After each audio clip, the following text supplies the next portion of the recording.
नमस्ते। हम सब कभी न कभी बाजार गए होंगे और दूध, घी या जूस के पैकेट पर बड़े बड़े अक्षरों में लिखा देखा होगा 100% प्योर। ये देखकर हम फौरन सोच लेते हैं, अरे वाह, ये तो सबसे बढ़िया है, इसमें कोई मिलावट नहीं है। पर क्या प्योर या शुद्ध होने का मतलब सिर्फ मिलावट न होना है? आपको जानकर हैरानी होगी कि विज्ञान की दुनिया में इस शब्द का मतलब कुछ और ही है, कुछ बहुत ही गहरा। तो चलिए आज इसी मतलब की तह तक चलते हैं। तो चलिए सबसे आम सवाल से ही शुरू करते हैं। दूध का ये पैकेट जिस पर प्योर लिखा है, क्या ये एक वैज्ञानिक के नजरिए से वाकई में शुद्ध है? इसका जवाब आपको शायद चौंका दे। तो तैयार हो जाइए, क्योंकि हम साइंस के लेंस से शुद्धता की इस पहेली को सुलझाने वाले हैं। ठीक है, तो इस गुत्थी को सुलझाते हैं। देखिए, प्योर शब्द के ना दो मतलब हैं। एक जो हम आप आम जिंदगी में इस्तेमाल करते हैं और दूसरा जो एक साइंटिस्ट इस्तेमाल करता है। आम भाषा में प्योर का मतलब है जिसमें कोई मिलावट ना हो, लेकिन एक वैज्ञानिक के लिए कोई भी चीज प्योर तभी होती है जब वो सिर्फ और सिर्फ एक ही तरह के कणों से यानी पार्टिकल से बनी हो। अब इस परिभाषा के हिसाब से सोचें तो दूध प्योर नहीं है। क्यों? क्योंकि दूध असल में पानी, फैट, प्रोटीन, मिनरल्स जैसी कई अलग अलग प्योर चीजों का एक मिश्रण है, अ मिक्सचर। तो आज के हमारे सफर का रोडमैप कुछ ऐसा रहेगा। सबसे पहले हम समझेंगे कि वैज्ञानिक तौर पर प्योर क्या है। फिर हम मिक्सचर्स की दुनिया की सैर करेंगे, सॉल्यूशंस, कोलॉइड्स और सस्पेंशंस के बीच का फर्क जानेंगे। फिर पदार्थ के असली बिल्डिंग ब्लॉक्स यानी एलिमेंट्स को समझेंगे और आखिर में मिक्सचर्स और कंपाउंड्स के बीच का मजेदार मुकाबला देखेंगे। चलिए शुरू करते हैं। विज्ञान में जब भी हम अपने आसपास की किसी भी चीज यानी मैटर को देखते हैं, तो उसे दो मेन ग्रुप्स में बांटा जाता है। एक तरफ है प्योर सब्सटेंसेस और दूसरी तरफ है मिक्सचर्स। तो ये प्योर सब्सटेंस आखिर है क्या? देखिए, एक शुद्ध पदार्थ वो है जो सिर्फ और सिर्फ एक ही तरह के कणों से मिलकर बना हो, मतलब उसका हर एक कण केमिकली बिल्कुल एक जैसा हो। जैसे सोचिए, सोने का एक बिस्किट, उसके हर कण में सिर्फ सोना है। या फिर चीनी का एक दाना, उसमें हर कण सिर्फ सुक्रोज का है। हमारा खाने वाला नमक यानी सोडियम क्लोराइड, ये भी एक प्योर सब्सटेंस है। और अब आते हैं दूसरी तरफ, मिक्सचर यानी मिश्रण पर, जहां हमारी असली दुनिया की ज्यादातर चीजें आती हैं। ये तब बनता है जब एक से ज्यादा प्योर सब्सटेंसेस बस आपस में मिल जाते हैं फिजिकली। जिस हवा में हम सांस लेते हैं वो ऑक्सीजन, नाइट्रोजन, कार्बन डाइऑक्साइड जैसी गैसों का मिक्सचर है। मिट्टी जिसमें रेत, पत्थर, मिनरल्स सब मिले होते हैं, वो भी एक मिक्सचर है। समुद्र का पानी, दूध, नींबू पानी, ये सब के सब मिक्सचर्स ही हैं। अच्छा, अब मिक्सचर्स की दुनिया में थोड़ा और गहरा उतरते हैं। बात यह है कि सभी मिक्सचर्स एक जैसे नहीं होते। कुछ तो इतनी अच्छी तरह घुल मिल जाते हैं कि पता ही नहीं चलता कि उनमें क्या क्या मिला है, और कुछ में सब कुछ अलग अलग दिखता है। इसी बेसिस पर इन्हें दो तरह से बांटा गया है, होमोजीनियस और हेट्रोजीनियस। यहाँ पर जो फर्क है वो समझना बहुत जरूरी है। होमोजीनियस मिक्सचर वो है जिसकी बनावट हर जगह से ऊपर से नीचे तक बिल्कुल एक जैसी होती है। जैसे पानी में नमक घोलने के बाद आप एक घूंट पिएं या पूरा ग्लास, स्वाद एक जैसा ही होगा। वहीं हेट्रोजीनियस मिक्सचर में अलग अलग हिस्से साफ साफ नजर आते हैं, जैसे पानी में तेल डाल दो या रेत मिला दो। आप देखकर ही बता सकते हैं कि अरे, इसमें तो एक से ज्यादा चीजें हैं। लेकिन रुकिए, कहानी यहीं खत्म नहीं होती। मिक्सचर्स को उनके कणों के साइज और उनके बर्ताव के आधार पर और भी गहराई से समझा जा सकता है। चलिए अब एक माइक्रोस्कोप लगाकर जरा और करीब से देखते हैं और मिलते हैं इन तीन तरह के मिक्सचर्स से, सॉल्यूशंस, कोलॉइड्स और सस्पेंशंस। सबसे पहले है सॉल्यूशन। जैसा कि नाम से ही लग रहा है, ये एक होमोजीनियस मिक्सचर है। इसमें एक होता है सोल्यूट, मतलब जो घुलता है जैसे चीनी, और दूसरा होता है सॉल्वेंट, मतलब जिसमें घोला जाता है जैसे पानी। सॉल्यूशन में सोल्यूट के कण इतने ज्यादा छोटे होते हैं, 1 नैनोमीटर से भी छोटे, कि वो आंखों से दिखाई ही नहीं देते और न ही वो कभी नीचे बैठते हैं। वो तो पूरी तरह से घुल मिल जाते हैं।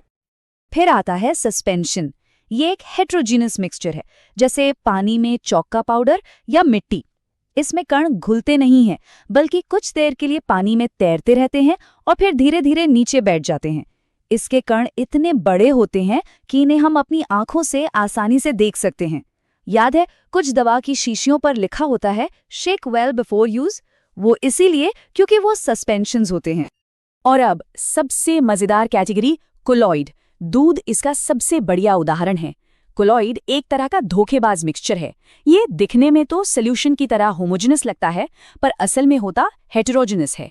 इसके कण सॉल्यूशन से बड़े होते हैं लेकिन सस्पेंशन से छोटे, और ये नीचे नहीं बैठते। दूध के अलावा कोहरा, धुआं, पेंट, जेली, ये सब कोलॉइड्स के ही एग्जाम्पल्स हैं।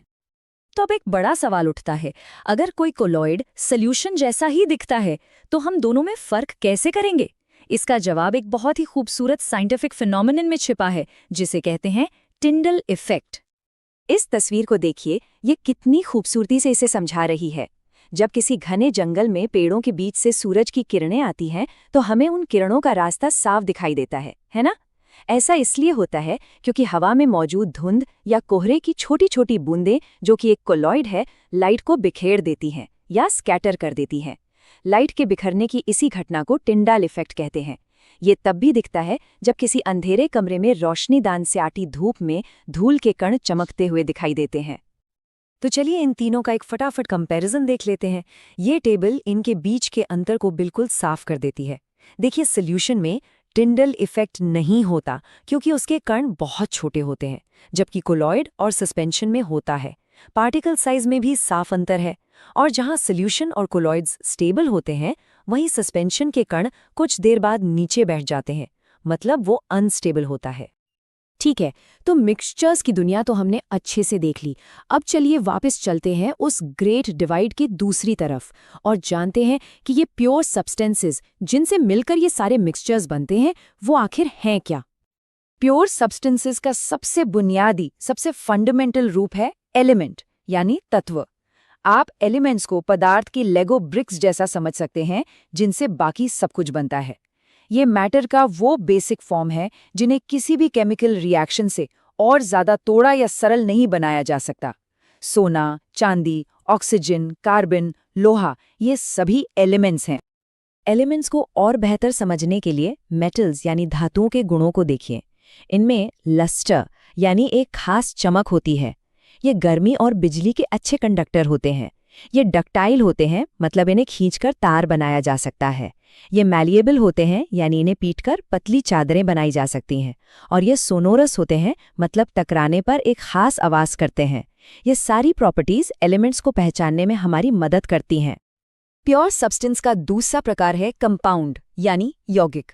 ये तब बनता है जब दो या दो से ज्यादा एलिमेंट्स आपस में सिर्फ मिलते नहीं, बल्कि एक फिक्स्ड प्रोपोर्शन में केमिकली जुड़कर एक बिल्कुल नया पदार्थ बनाते हैं। ये कोई मामूली मिलावट नहीं, ये एक तरह की केमिकल शादी है।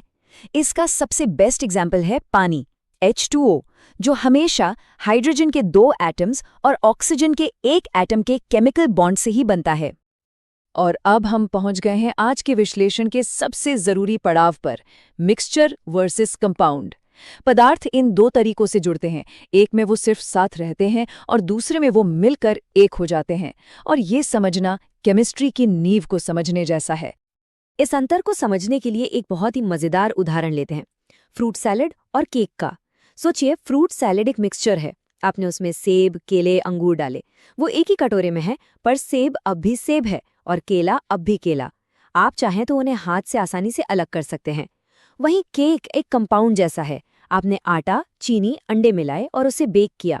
अब जो केक बना वो एक बिल्कुल नई चीज है। उसके गुण आटे या अंडे से एकदम अलग हैं, और अब आप उसमें से अंडे या चीनी को वापस नहीं निकाल सकते हैं ना। बस यही फंडामेंटल फर्क मिक्सचर और कंपाउंड में है। तो सबसे जरूरी बात जो हमें याद रखनी है वो ये है, एक मिक्सचर के घटक जैसे फ्रूट सलाद में फल अपनी पहचान बनाए रखते हैं, जबकि एक कंपाउंड के घटक जैसे केक में मिली हुई चीजें मिलकर कुछ पूरी तरह से नया बन जाते हैं। तो अब एक पल के लिए रुकिए और अपने चारों ओर देखिए। आपकी चाय या कॉफी, वो स्टील का गिलास जिस हवा में हम सांस ले रहे हैं, किताब का कागज, यहाँ तक कि हमारा अपना शरीर। अब जब हम ये सब जानते हैं तो सोचिए, हमारे चारों ओर कितनी चीजें असल में मिक्सचर्स हैं और कितनी सच में प्योर सब्सटेंसेस हैं। उम्मीद है ये नया साइंटिफिक नजरिया हमारे आसपास की दुनिया को देखने का तरीका हमेशा के लिए बदल देगा।